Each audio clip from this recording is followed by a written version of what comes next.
Setelah 2 pekan menerapkan PPKM darurat di Jawa, Bali, dan sejumlah wilayah lainnya, pemerintah memutuskan memperpanjang PPKM berjenjang level 1 hingga 4 mulai hari ini. Sejumlah aturan relaksasi diberikan pada PPKM level 4 yang diperpanjang ini. Di antaranya, warung makan, pedagang kaki lima, dan pasar rakyat diizinkan untuk buka. DKI Jakarta menjadi salah satu wilayah yang memberlakukan PPKM level 4 dengan sejumlah pelonggaran ini. Bagaimana kemudian strategi Pemprov DKI Jakarta menghadapi relaksasi PPKM level 4 di tengah penurunan angka positivity rate dan tingkat keterisian rumah sakit yang belum begitu signifikan? Kita sudah terhubung melalui sambungan Zoom dengan Gubernur DKI Jakarta Anies Baswedan. Selamat sore Pak Gubernur. Selamat sore Rifana. Oke, Pak Gubernur, dari data yang sebelumnya sudah pernah Anda sampaikan, terlihat tren penurunan angka positivity rate, Pak, di ibu kota. Apakah artinya DKI sudah melewati puncak kasus dan sudah bisa menerapkan pelonggaran PPKM level 4, Pak?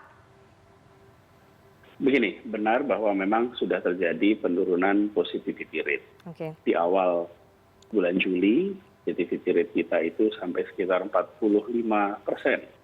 Dan saat ini itu bergerak di sekitar 25%, artinya ada penurunan. Kemudian yang kedua, kita perlu sampaikan bahwa testing di Jakarta tetap tinggi. Jadi angka testing kita itu selalu di atas 15 kali lipat standar minimal WHO. Kemudian kita lihat kondisi lapangan. Di lapangan itu ada 3 arena, 1 ICU, 2 tempat tidur isolasi, dan 3 adalah IGD. IGD itu menggambarkan orang-orang baru yang terpapar yang perlu perawatan. Nah, di akhir Juni, awal Agustus, bahkan sampai minggu yang lalu, IGD kita masih penuh. Artinya masih banyak orang berdatangan karena kasus baru COVID. Nah, selama 1 pekan ini, itu mengalami penurunan signifikan. Selasar-selasar IGD sudah tidak ada lagi pasien yang mengantri. Di puskesmas tidak ada lagi pasien yang menunggu dipanggil ke IGD. Di ruang IGD sendiri sudah kosong. Dan banyak foto-foto yang nanti saya bisa berikan bahwa IGD kita di Jakarta secara umum longgar, kosong. IGD menangani COVID. Nah, tetapi di tempat tidur isolasi dan ICU masih belum menurun signifikan. Di tempat tidur ICU saat ini itu 89% keterpakaiannya. Kemudian di tempat tidur untuk isolasi di rumah sakit itu 73%. Ini mereka-mereka yang dirawat sejak beberapa waktu kemarin, yang mudah-mudahan nanti mereka cepat recover dan segera bisa pulang. Ketika mereka pulang, maka angkanya akan turun. Kenapa? Karena pasien barunya sangat sedikit dibandingkan dengan kemarin. Kalau dulu-dulu, begitu ruang ICU kosong, itu langsung diisi oleh pasien yang sudah ngantri.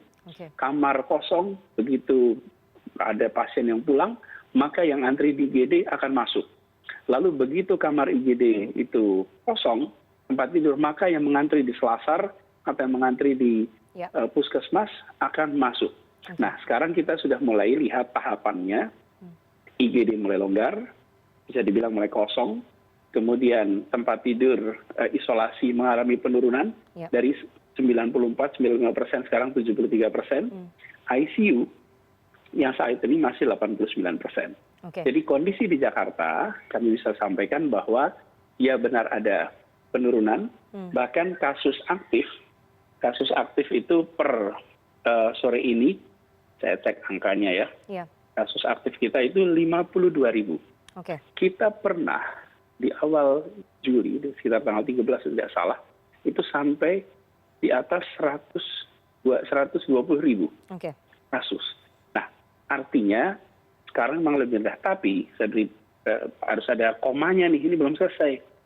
Meskipun saat ini 52.000 kasus aktif, tapi ini masih 2 kali lipat lebih tinggi daripada puncak di bulan Februari kemarin. Jadi ketekunan kita, keseriusan kita, disiplinan kita masih harus diteruskan.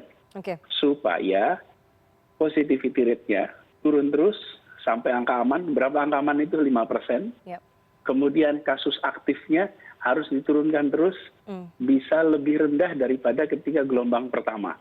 Sebelum itu terjadi, kita masih harus kerja keras sama-sama. Tapi ini adalah prestasi seluruh warga DKI. Bahwa kedisiplinan kita selama 2 minggu lebih ini telah berhasil membuat kasus baru menurun, membuat kita menyaksikan saat ini tidak banyak lagi kasus baru. Itu artinya kerja bersama kita selama 2 minggu kemarin menunjukkan hasil. Yuk warga Jakarta, kita teruskan. Jangan berhenti, jangan puas. Karena ini belum selesai.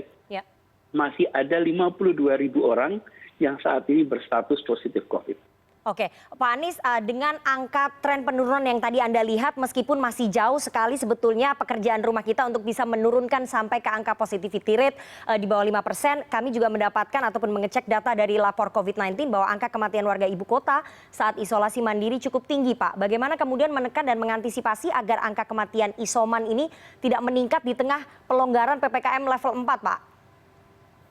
Saya bacakan dulu ya disclaimer dari lapor COVID ya yang menjelaskan ini. Di dalam laporan mereka ada kalimat begini. Besarnya angka kematian isoman dan di luar rumah sakit di Jakarta bukan berarti tingkat kematian di daerah lain lebih rendah. Sejauh ini baru perintah DKI Jakarta yang secara resmi mau terbuka mendata dan memberikan data kematian pasien isomannya, sehingga bisa dianggap data yang ada di Jakarta sudah mendekati situasi senyatanya. Saya perlu garis bawahi, tidak pernah menutup-nutupi data. Dari awal pandemi ini kami selalu transparan, kami selalu sampaikan apa adanya, dan tidak pernah kami kurangi. Jadi lapor COVID tidak hanya mendapat data seluruh daerah secara lengkap. Dan hanya dari Jakarta yang datanya ada, karena dicatat rapi disampaikan oleh Dinkes. Data lainnya adalah usaha dari relawan atau mitra lapor COVID untuk mencari dan menghitung data dari berbagai sumber. Oleh karena itu, jangan salah memaknai data lapor COVID ini sebagai sudah lengkap. Jangan lihat datanya lalu menerjemahkan, oh berarti kematian isoman di Jakarta setengah dari kematian isoman nasional. Itu sama sekali tidak akurat. Justru kita sekarang ini perlu mendorong seluruh wilayah untuk terbuka transparan. Mengapa? Karena begini, kalau kita memiliki 100.000 kasus aktif, maka 5% itu pasti berat, itu rumusnya. Jadi kalau ada 100 kasus, 5% berat, 5 orang pasti berat. Nah, kita pernah mengalami 100.000 kasus aktif. Kalau 100.000 kasus aktif berarti ada 5.000 orang yang membutuhkan pelayanan ICU. Di sisi lain, kapasitas ICU yang ada adalah 1.500. Jadi ada kira-kira 3.500 orang yang sesungguhnya membutuhkan pelayanan ICU. Jadi bukan isolasi mandiri karena ringan, maka di rumah. Tapi itu yang saya sampaikan, selama bulan Juni dan Juli, banyak sekali orang-orang yang mengantri di puskesmas, di lorong-lorong rumah sakit, kemudian di rumahnya, menunggu bisa masuk rumah sakit. Ini berstatus kemudian dirawat di luar rumah sakit atau kita biasa sebut isolasi mandiri. Ini berbeda dengan mereka isolasi mandiri karena statusnya ringan. Nah, itulah fatalitas yang terjadi. Dan itu kami catat, kami laporkan.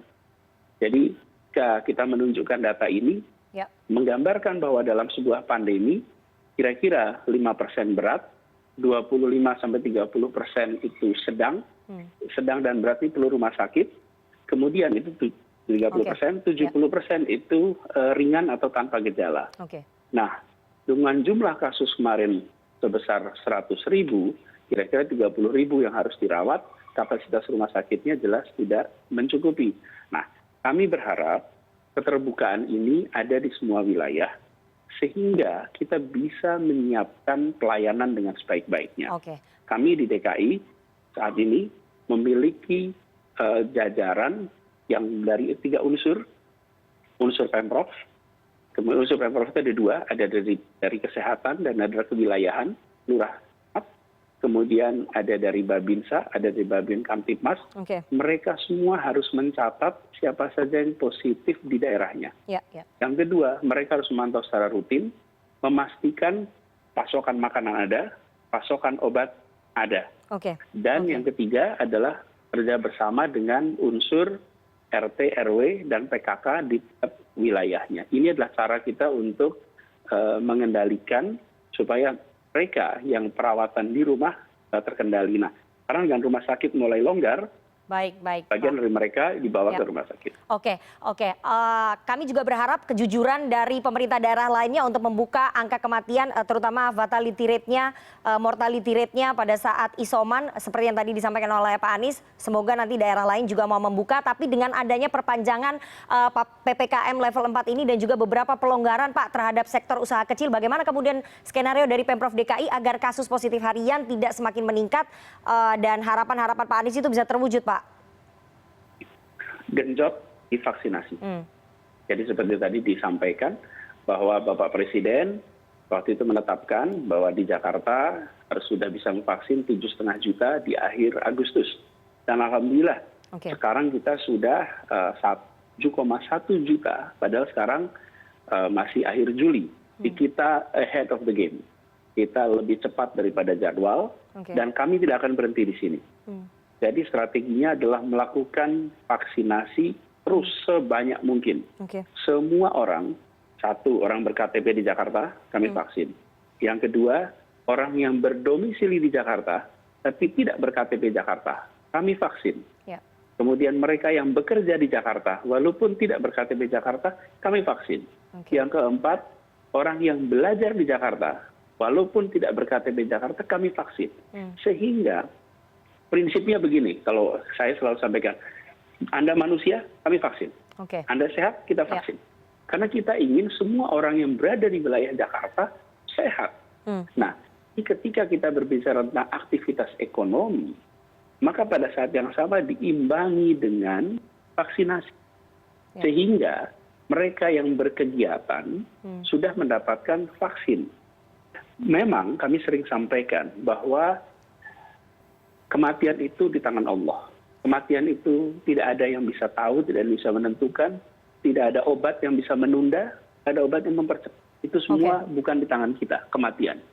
Tetapi risiko atas fatalitas antara mereka yang sudah mendapatkan vaksin dan yang tidak mendapatkan vaksin beda sekali. Mereka yang sudah mendapatkan vaksin, risikonya jauh lebih rendah untuk terjadi fatalitas. Yang kedua, mereka yang sudah mendapatkan vaksin, risiko mengalami gejala bila terpapar juga jauh lebih rendah. Jadi karena itulah usaha kita adalah dengan memasifkan vaksinasi, semua orang bisa mendapatkannya. Dengan seperti itu, maka insya Allah kegiatan ekonomi, kegiatan sosial, kegiatan keagamaan, kegiatan budaya bisa mulai bergerak dan keselamatan bisa sama-sama kita jaga. Mengejut vaksinasi tanpa melihat domisili, itu strategi utama dari Pemprov DKI Jakarta. Tapi Pak, ini juga menarik karena ini ramai di media sosial. Anda harus menjawab bahwa pemerintah pusat meminta, Pak, agar pemerintah daerah yang melakukan penertiban soal pelonggaran aturan di warung makan, PKL dan juga pasar. Bagaimana kemudian Pemprov DKI mengawasi dan mengatur agar tidak terjadi kerumunan, Pak Anies? Ya, tentu saja kita awasi seperti yang berlangsung selama ini. Jadi di DKI juga penertiban atas pelanggaran itu terus dilakukan. Ini harus kita ingat bahwa kondisi yang kita hadapi sekarang berbeda dengan tahun lalu. Tahun lalu belum ada vaksin. Tahun ini itu penting sekali untuk kita sadari ada vaksin. Karena itu bila nanti mau berkegiatan, pastikan Anda sudah tervaksin. Karyawannya tervaksin, itu perlindungan. Lalu ketika berkegiatan pakai masker, jaga jarak. Nah, kalau dahulu tidak ada vaksinasi, karena itu strict. Ya pokoknya tidak ada kegiatan, tidak ada aktivitas, karena tidak ada perlindungan lain. Kalau sekarang dengan adanya perlindungan melalui vaksin, maka pastikan bila Anda mulai usaha, hanya sudah tervaksin. Walaupun masih 50%, pastikan semua sudah tervaksin. Yang kedua yang jadi customer, pastikan sudah tervaksin. Karena ini untuk perlindungan. Lalu itu protokol kesehatan diikuti. Pakai masker, jaga jarak. Tapi kalau ada unsur vaksin itu, maka menjadi berbeda cara kita memandang tentang risiko. Dengan adanya vaksin, insya Allah risikonya bisa menjadi lebih rendah. Oke, baik. Pertanyaan terakhir Pak, singkat saja, pemerintah akan mereview kembali selama 1 minggu penerapan PPKM level 4. Apakah menurut Anda Pak, dalam waktu 1 minggu ini DKI bisa turun Pak ke level 3? Kami bicaranya keselamatan. Level 1, 2, 3 biarlah itu jadi catatan mingguan. Lebih baik kami yang penting keselamatan, tenaga medis bekerja dengan baik, pengelolaan mereka yang terpapar berjalan dengan baik, itu yang penting sehingga warga selamat.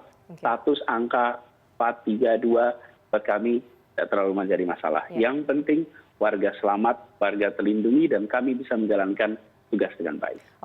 Oke, terima kasih sekali Pak Anies Baswedan. Semoga apa tadi yang Anda sampaikan bahwa masyarakat mau bersatu padu untuk melaksanakan protokol kesehatan dan juga vaksinasi itu menjadi salah satu jurus kunci dari Pemprov DKI Jakarta untuk bisa menekan angka penyebaran COVID-19 pada perpanjangan masa PPKM level 4 ini. Terima kasih sekali Gubernur DKI Jakarta Anies Rashid Baswedan atas waktunya kepada CNN Indonesia Newsroom sore hari ini. Sehat selalu Pak Anies. Terima kasih, sama-sama.